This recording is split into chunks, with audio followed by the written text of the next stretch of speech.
So when Reverend Sherry asked me to speak, my first thought was, oh, I hope it's a topic that I like.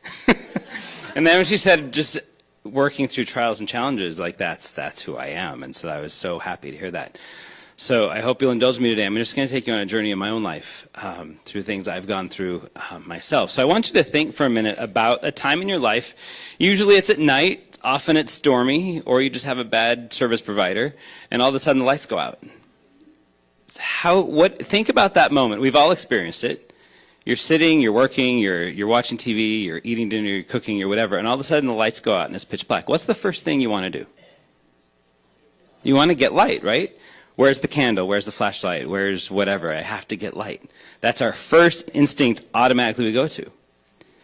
Now I want you to think about the time in your life when you're in spiritual darkness or emotional darkness.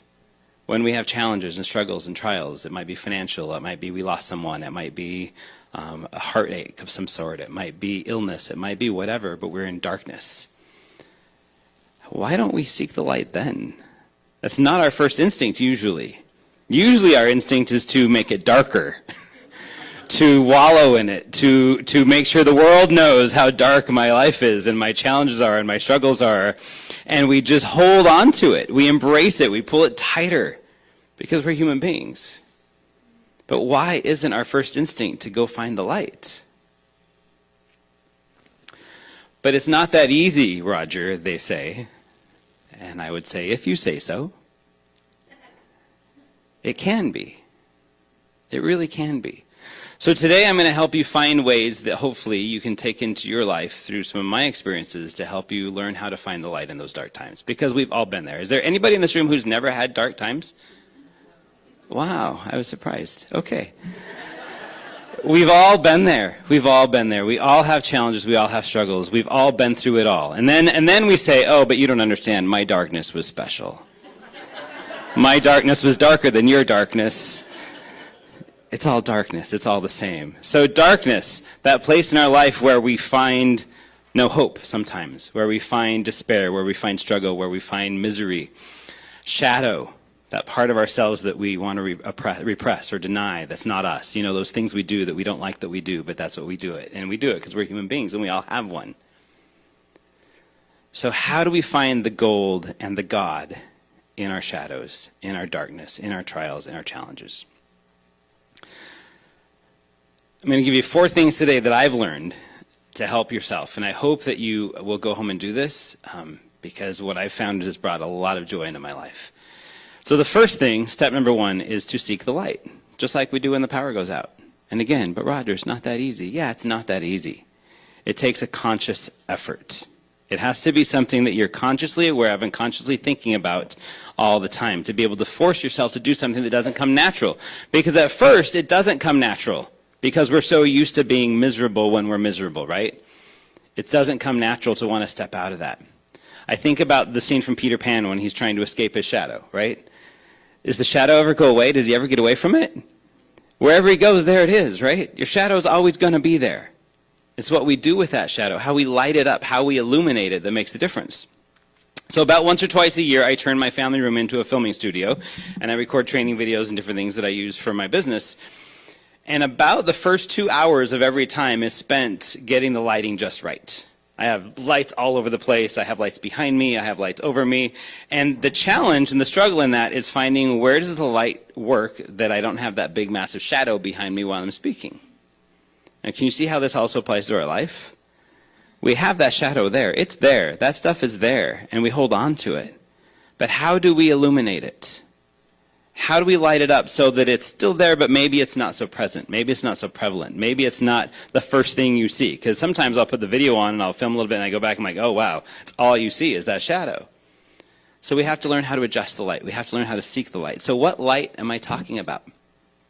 It's the light with a capital L, right? It's the light that is here. It's not a light that we have to find out there. And that's where most of us go when we're in that place. I need to go find something to pull me out of this place, right? I need to go find something to illuminate my life. So guess what? You already have it, right? And we all know that. We all nod. We say, yes, of course I know. But when the time comes, we forget it's there. Because remember, we are beings of what? We are beings of light. As soon as our consciousness became in existence, however you believe, whenever that happened, that's when light came into your life, because you are light. Actually, I should say that's when life came into your light, because you are light. So how do we seek that light? We focus on it, because what we focus on is what grows, right? We all know that. We teach that, but do we do that? If we focus on the light, the darkness dims, period. Think about when you're in a dark room, pitch black room, somebody lights a match. What happens to that room? That little teeny tiny match lights up this magnificently dark room, because darkness cannot exist where there is light. That's a universal principle that will always be true. So where do we find that light? We have it. We just have to remember to look. Oh, there it is. Oh yeah, I forgot about that, right? It's always there. We have to seek the light. I'm going to show you some things, some different ways that I can help you to support you to do that. So the second thing we're going to talk about today is acknowledging and recognizing the gifts that are in your darkness. And that's where the challenge comes sometimes. I would challenge you, and I mean this, and I hate to say this, that some of you won't do this because I know human behavior, but I'm going to beg you to go home, or even right now, get out a piece of paper and start making a list of all the things that make you amazing. All of the things that are wonderful about you, your strengths, your beauty, your gifts, your gold, your light. What kind of friend are you? What kind of person are you? Write down all the strengths, the qualities that make you an amazing human being, because we all have them. Every single person in this room has millions of them. And then I'm going to challenge you, thank you. I'm going to challenge you to take a look at that list and try to figure out where that gift came from. Go through each one of them. And I would be willing to bet that most of the gifts and the gold and the light that you are came from a challenge in your life at some point, right? Our challenges teach us amazing things if we're willing to learn them. So when you're able to look at the gifts, this is what was the most life-changing part for me. When I was able to look at the gifts that my shadows brought me, and I saw the gold, and I saw what a wonderfully amazing human being I am today because of that stuff. Not in spite of, because of. I started to see some things differently, and it became a lot easier to start to see the light. And the more light I started to see, the lighter it got, and the less the shadow was there, and the more my darkness faded away. So take a look at the gifts that you got, which then leads me to number 3. And this is the hard one. Showing gratitude for those gifts, which in turn means showing gratitude for the darkness and for the shadows. See, I'm not grateful that I lost a job once and left me unemployed. But I'm really grateful for the path that set me on in looking for a new career and a new job, which I just took. I was a telemarketer in Las Vegas. That's like the bottom of the bucket, right? But I had to have a job, and it was there. So I took it. And guess what? That job, I can now go back and I can lead my entire career path that brought me to who I am today to that decision. So yeah, I'm not grateful that I was unemployed, but I'm grateful for the direction and the desperate place I was in to get a job because it led to something amazing. I'm not grateful that my best friend killed himself. It was a very dark time for me. But because he did, I know empathy and forgiveness in a way that I never knew before. And it helps me immensely. I'm not grateful that I spent almost a year of my life in bed with an immense amount of pain, trying to raise 4 kids at home and 1 in college by myself. I could no longer take care of my clients, so I was now unemployed. I was in a really dark time. I'm not grateful that that happened. But I'm grateful that now I have a new outlook on life of how I can be healthier. Because I had a really good picture for that year that if I don't do something, I'm not going to be around very much longer. And now I'm healthier than I've ever been because of that. So I'm grateful that I got sick because now I'm healthy. So look at the areas of your life where you found your deepest despair, where you were in your deepest darkness, and find the gratitude. And I can promise you that the more gratitude you find, the more light is there behind it. And that conscious effort of, okay, I'm in a dark place, so now I need to go seek the light becomes really, really easy because you're already in a place of gratitude. Gratitude doesn't allow darkness in. It only allows light. So you can take any situation, I can promise you, you can take any situation. Oh, Roger, but you don't understand how dark my darkness is. Trust me, I do. You can take any situation and find the light if you look deep enough. And when you become grateful for it, that little voice, that little power, that little darkness, that little devil that takes us to that dark side tends to lose its power. Because you can look at it and say, oh, thank you for what you're about to bring me. And it says, forget that. Why would you want to do that? It's a really great way to take back your power over your strength. So my number 4, and this was the hardest and the most fun, was to fall in love with yourself. Because when you love yourself, you don't wallow in that darkness anymore because you're too great and you're too wonderful and you're worth too much. So this was a challenge. This was a really unique experience in my life. So 2 years ago, right now, this month, I was finishing my last book, and there's a chapter in that book called Loving Yourself Unconditionally. And while I was writing the chapter, I had this really big epiphany. Holy cow, I really need to learn how to love myself.